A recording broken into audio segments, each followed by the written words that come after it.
I always said the day would come when Trent Holloway would walk into my domain wearing a jacket that cost more than my first apartment's rent.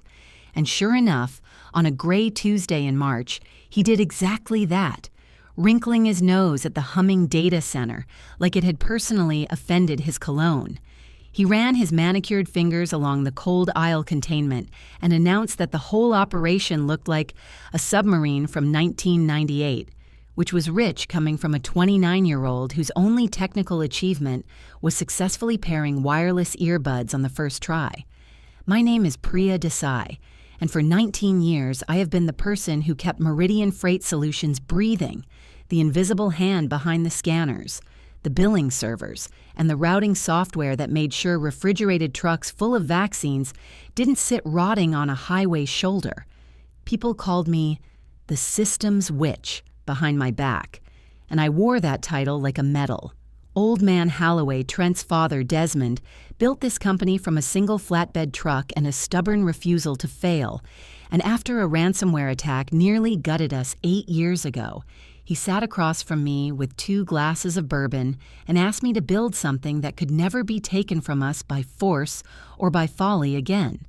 What I built was a fail-safe we nicknamed the Sentinel, a dead man's switch architecture that required my personal cryptographic signature to check in with the central server every 48 hours,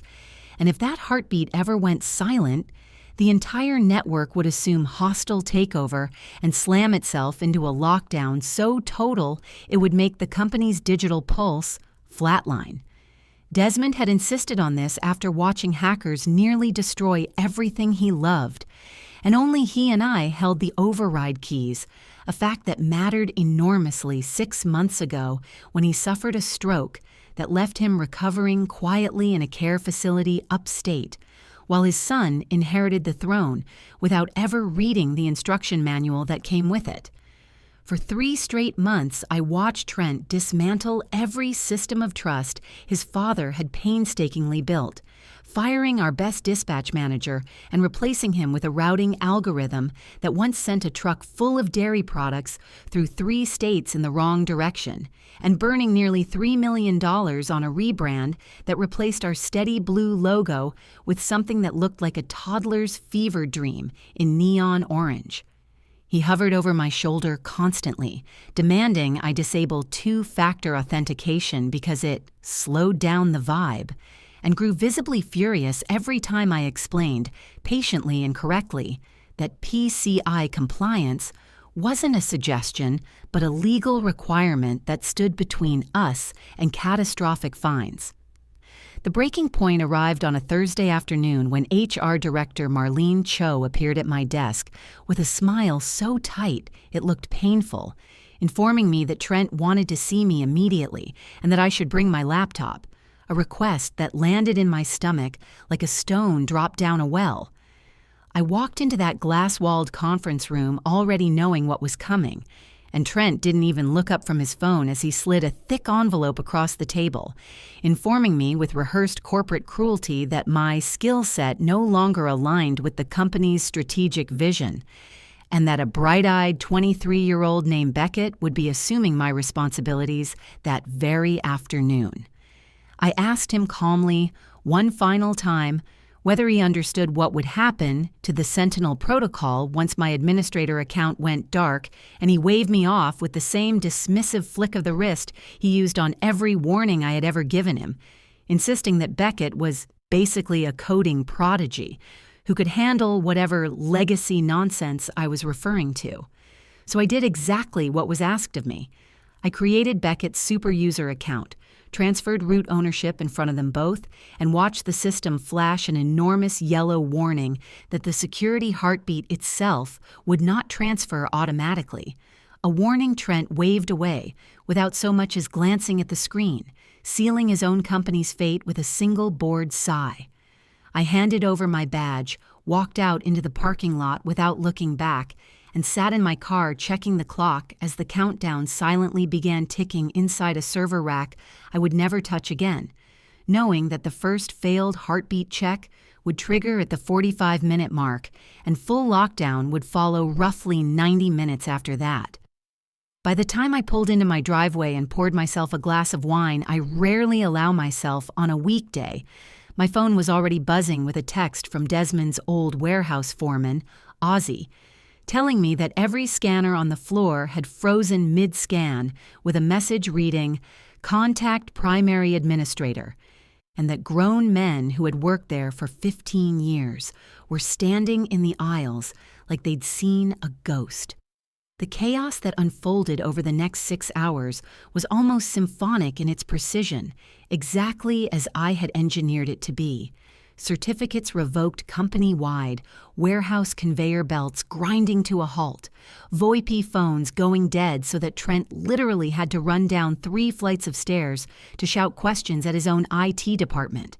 and a call from the company's general counsel warning that the automatic payment reconciliation had failed just 11 minutes before the bank's 5 o'clock cutoff, threatening to trigger a default on a $40 million credit line. When the board finally convened an emergency call at 7 that evening, Chairman Walter Kess didn't mince words, demanding to know why on earth the one person who understood the company's entire nervous system had been shown the door in the middle of a fiscal quarter, and Trent, pale and unraveling, could only stammer that he had underestimated the technical complexity of a decision his father's own written protocol had explicitly warned him against in bold 24-point font.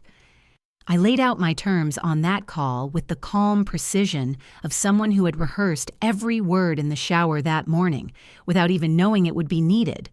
Full reinstatement. Not as an employee, but as an independent consultant, billing $500 an hour with a guaranteed minimum, complete operational autonomy reporting directly to the board rather than to Trent, a company-wide email formally retracting my termination as an executive error in judgment, and a signing bonus equal to double my original severance for the stress of watching my life's work nearly collapse in an afternoon. Every condition was accepted within 11 minutes. The wire transfer confirmation landed in my inbox before I'd finished my glass of wine, and by 3 a.m, I was back in my old chair watching the dashboards bloom green, one server at a time, while Trent, stripped of his IT authority entirely, answered ringing customer service phones himself because there was, at that hour, genuinely no one else left to do it. Desmond sent me a handwritten letter from the care facility 2 weeks later. His script shakier than I remembered, but his humor fully intact, thanking me for keeping his ship afloat and telling me to spend the bonus on something that made me happy rather than something practical, which is how I ended up with a ridiculous red convertible I absolutely did not need, but absolutely do not regret. Trent, for his part, was quietly reassigned to brand partnerships, a title everyone in the building understands to mean he now spends his days approving social media captions under close supervision. And somewhere in that transition, he finally learned, the hard way, that the woman he once called outdated was the only reason there was still a company left for him to embarrass himself in. If there's a lesson buried in all of this, it's that the person quietly holding your infrastructure together is never the obstacle to your vision. They are the reason you still have a company capable of having one, and mistaking rigidity for irrelevance is a mistake that tends to announce itself at the worst possible moment. Please subscribe to our channel and share this video with your friends and family.